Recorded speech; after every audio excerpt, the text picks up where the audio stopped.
बेरूतमधील हल्ल्याचा आणखीन एक व्हिडिओ व्हायरल झालाय।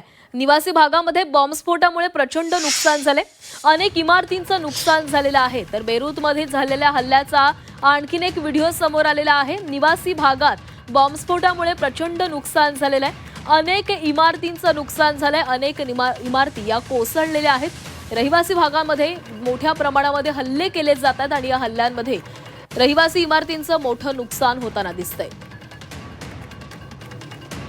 तर बेरूतमध्ये हवाई हल्ला झालेला होता आणि या हवाई हल्ल्यानंतरची काही दृश्य समोर आलेली आहेत। या दृश्यांमधून आपल्याला पाहायला मिळतं हल्ल्यानंतर किती भीषण परिस्थिती त्या ठिकाणी उद्भवतीये। बऱ्याचशा इमारती या उद्ध्वस्त झालेल्या आहेत, त्या पत्त्यांसारख्या कोसळलेल्या होत्या या हल्ल्यानंतर। त्यामुळे जनजीवन पूर्णपणे विस्कळीत झालेलं आहे।